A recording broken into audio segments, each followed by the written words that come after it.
بسم الله الرحمن الرحيم والصلاة والسلام على أشرف الأنبياء والمرسلين سيدنا محمد وعلى آله وصحبه أجمعين عليه أفضل الصلوات وأتم التسليم. We have previously discussed, my dear brothers and sisters, Shaytaan, and this is our topic. It has been our topic for the past 2 or 3 weeks or so. Now, this is our final topic, our final lecture reminder on the 7 steps and tricks of the Shaytaan. Now, we have previously mentioned and discussed that Shaitan does what he does due to jealousy because he thinks he's better than human beings. And we have discussed a story about how that got him kicked out of, Jannah, that got him kicked out of paradise. We have also discussed that Shaitan works in steps because, as we have mentioned previously, that Shaitan is not strong enough to the point where he can just make someone do something just by telling them once. We have also discussed the 6 steps that Shaitan takes so far, which include getting a person to do shirk, getting people to, indulge in bid'ah, getting people to commit major sins, commit minor sins, getting people to abandon the sunnah, and getting people to do good acts while ignoring the more important ones, with the reference to the 6th point being the topic that we spoke about, which was do the most important things before the important things. Now, my dear brothers and sisters, we are going to discuss the final point, the final step, the final trick, the final stage or phase that Shaitan uses to get to son of Adam, to the human beings.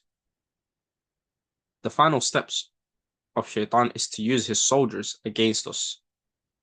Now, a lot of us might wonder what this means, what this leads to. So Shaitan has soldiers in the forms of human beings, right? These are typically and usually the people who are non-believers, right? The people that are very, very, misguided. Shaitan will recruit his soldiers in these forms, and he will fool them into harming the believers, the Muslims, the mu'mins, especially the ones that Shaitan could not get to via all the previous stages that we've discussed, and he will try to harm them in all possible ways. These ways of harm include mental harm. For example, the people that try to pick on others for doing good in their iman, sometimes it can be Muslims that do this, it can be someone that's, just doing perfectly what's needed of you. You're not an extremist on either side. So you're not too extreme, as in like, oh, everything is haram, everything is bad. No. But you're also not too lean. So you're not too, oh, everything is halal, everything is this. You just followed the religion the way it was set out for us, which is the best way to go about things. He will try to ridicule people like that. People will try to ridicule you for being that kind of person. Some people will try to tell you, oh, you're too extreme. Some people on the other side will tell you, oh no, you're taking things too easy. You should be hard. You should be harsh, way harsher.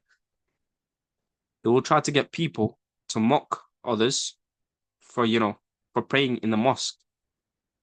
You know, it is a wajib. We should all, as men, go and pray in the mosque. He will also try to get others to put down our dear sisters for wearing the proper hijab, And for the people that read the Quran all the time, perhaps the people that have memorized the Quran, some people will try to mock them. Shaitan will get people to mock others and make them feel odd, make them feel lonely. When this is not the case at all, because we as Muslims are one ummah, one big family, regardless of whether someone is very religious or not. We should treat them with respect and love, because at the end of the day, a family treats its own members with love. And now, my dear brothers and sisters, we should also discuss the point that Shaitan will try to get to harm people physically. And we see, a lot of these examples. For example, recently there was an issue where our dear sisters were being attacked by a single female. She is, disguised.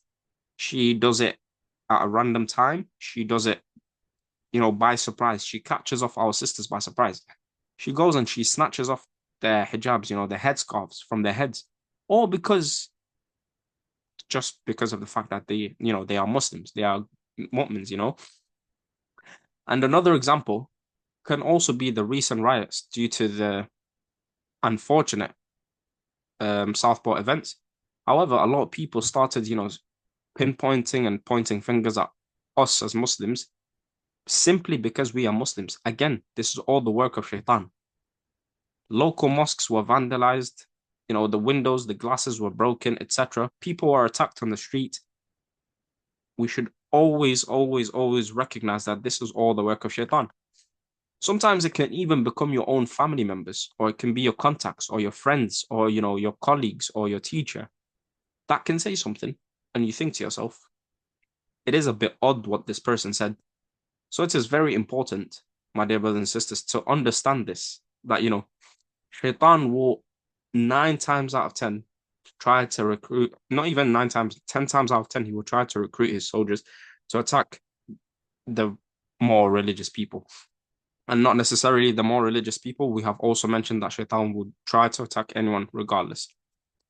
The key thing here, my dear brothers and sisters, is that no one will escape this final stage, the seventh stage. Everyone will be affected by it, whether they are very, very religious or maybe they need to improve slightly. This happens to everyone, from the most righteous of us to the people that might perhaps want or should perhaps improve on their religion, most likely.